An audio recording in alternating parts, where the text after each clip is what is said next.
وَتَرَاهُمْ يَنْظُرُونَ إِلَيْكَ وَهُمْ لَا يُبْصِرُونَ.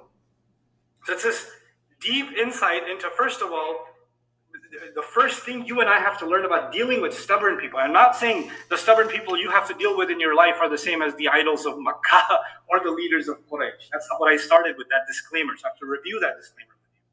But what I do have to also tell you, that just because someone is stubborn doesn't mean that they wake up stubborn and they are stubborn 24 hours a day or 12 hours of their waking day and they go to sleep stubborn. Some people are really nice, calm, regular, they're really easy to deal with, but when it comes to one issue, when it comes to one subject, or when it comes to one of those, they're having one of those days, and they become somebody else. You can't even recognize that. You understand? So they're not like the statue. That's always the same. They're not like the Quraysh, who are rigid. They're just set in stone. But there are people that have stubbornness in them every once in a while. They have it every once in a while, right? And in those moments, they don't want to hear anything that you have to say. In those moments, there's no point reasoning with them. There's no point getting across to them. And you should know the people in your family, your loved ones, your friends. You should know them well enough to know when that evil switch is on. You know, I'm not calling them evil, but when that switch is on, you should know this person's not their normal self right now. They're not their normal self right now, which means having a reasonable conversation with them right now is no point. It's not going to do it's only going to make things worse. You have to have the sense to know that. And where do we get that from? This advice that you should know. You should be able to gauge the people in your life and say when to engage, when to not engage, right?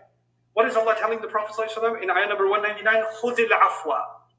خُذِ الْعَفْوَ. Hold on to afu. Afu has two meanings. One means forgiveness. And if you look at that meaning, what that would mean then is hold on to the idea that sometimes people are going to say crazy things in your life and you just got to learn to let go because they're not really themselves in that moment.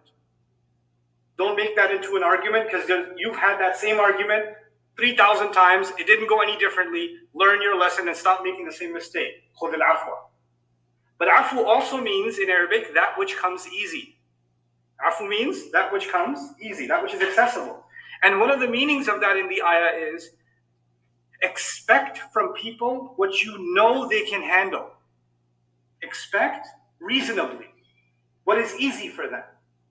Like if you know certain tasks are too much for your son, your daughter, your husband, your wife, your father, your mother, certain conversations are too stressful for them. They can't handle it. You know how much they can handle, how much they can't handle. First of all, gauge and be merciful and understand who can handle what. Rasulullah sallallahu alaihi wasallam would not give the same level of tasks to every sahabi, every companion.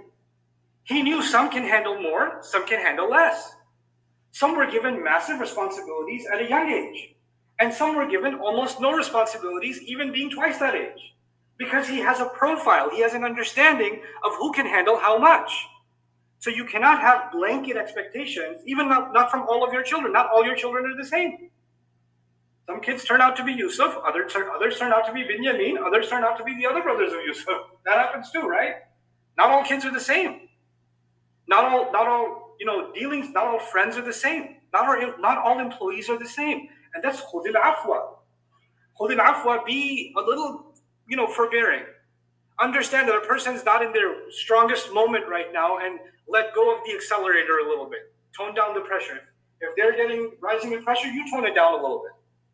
You don't escalate, you de-escalate. Or you realize this is not a productive time to have that conversation.